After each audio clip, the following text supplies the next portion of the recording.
Hello, we're going to talk about the early Europe in the 19th century. The topics we are going to talk about are Napoleon's downfall, two revolutions, liberalism, nationalism, conservatism, Congress of Vienna, etc. Let's start with Napoleon. Russian and Prussian forces entered Paris and Napoleon was exiled to the island of Elba.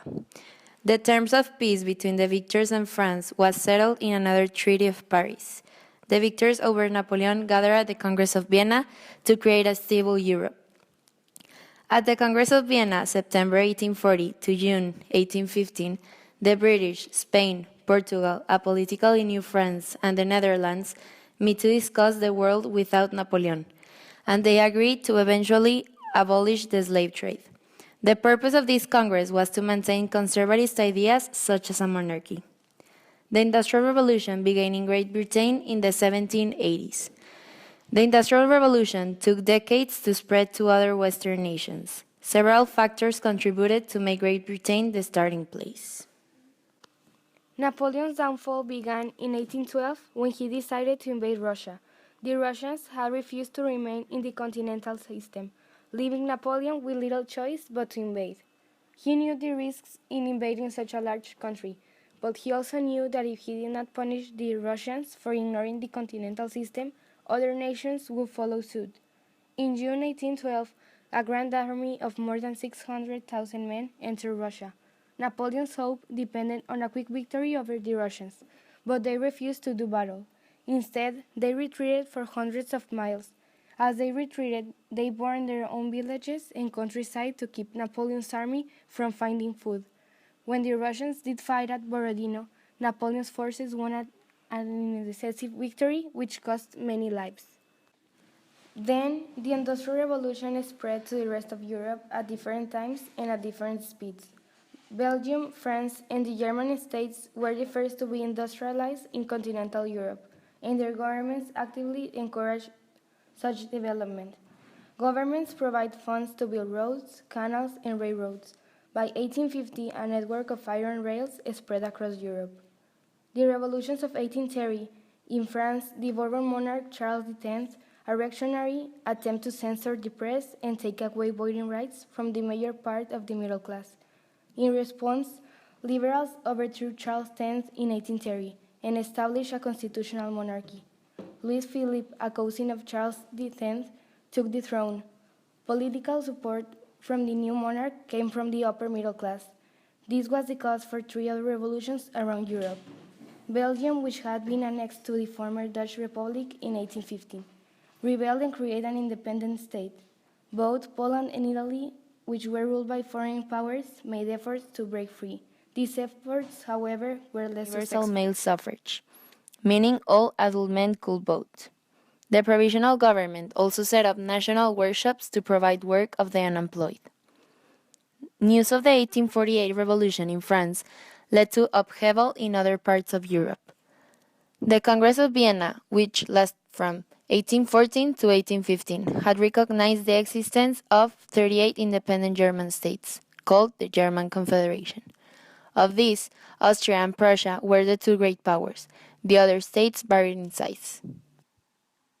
Revolution in France was against the spark for revolution in other countries. Several economic problems beginning in 1846 brought untold hardship in France to the lower middle class, workers and peasants. At the same time, members of the middle class clamored for the right to vote. The government of Louis Philippe refused to make changes and opposition grew. News of the 1848 revolution in France led to upheaval in other parts of Europe. The Congress of Vienna, which lasted from 1814 to 1815, had recognized the existence of 38 independent German states. Austria and Prussia were the two great powers as the other one varied in size. Throughout Europe in 1848, popular revolts started upheavals that led to liberal constitutions and liberal governments. The monarchy was finally overthrown in 1848. A group of moderate and radical Republicans set up a provisional or temporary government. The Republicans were people who wanted France to be a republic. The provisional government called for the election of representatives to a constituent Assembly that will draw up a new constitution. Election will be determined by universal male suffrage, meaning all adult men could vote. The provisional government also set up national workshops to provide work for the unemployed. News of the 1848 revolution in France led to upheaval in other parts of Europe. The Congress of Vienna, which lasted from 1814 to 1815, had recognized the existence of 38 independent German states, called the German Confederation. Of these, Austria and Prussia were the two great powers. The other states varied in size. The Austrian Empire had its problem. It was a multinational empire. Only the German-speaking Habsburg dynasty held the empire together.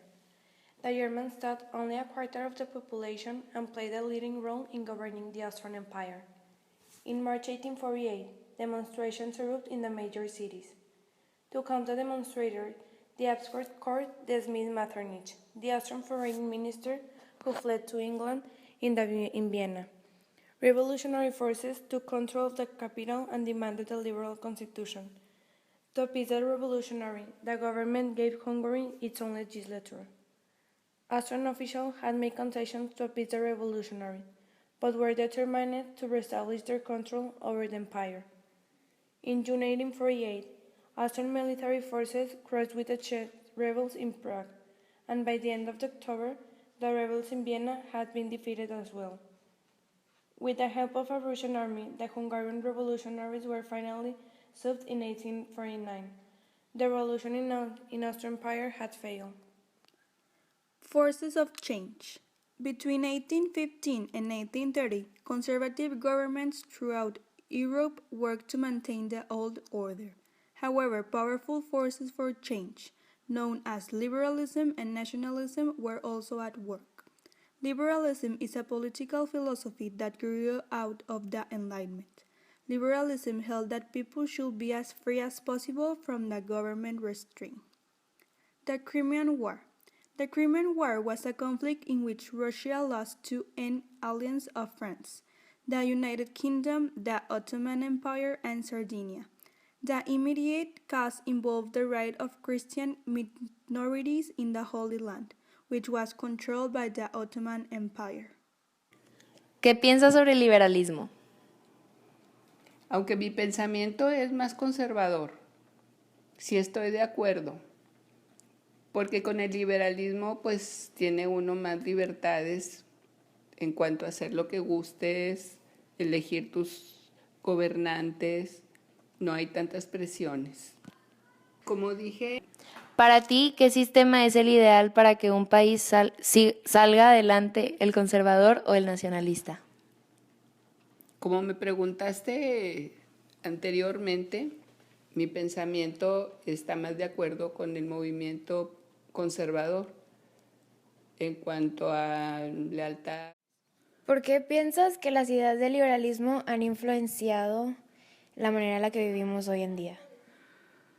Pues porque la naturaleza humana es libre, no permite el que una sola idea social sea impuesta al humano. Entonces el liberalismo es la expresión más humana y más normal de la gente. ¿Qué opinas sobre la política en el siglo XIX? La política en el siglo XIX todavía estaba influenciada altamente por el sistema monárquico. Y empezó precisamente por eso muy fuertemente la liberación y empezaron los sistemas sociales como el comunismo, el capitalismo, a florecer enormemente y a abolir la monarquía. Muchas gracias, abuelo. Finally, concluding with all that we saw, the Napoleon Empire, his downfall, the revolutions of 1830, 1848, and the Industrial Revolution, and the forces of change, all are connected by liberalism and ideas that led to another event. We hope you learned something new about early Europe in the 19th century.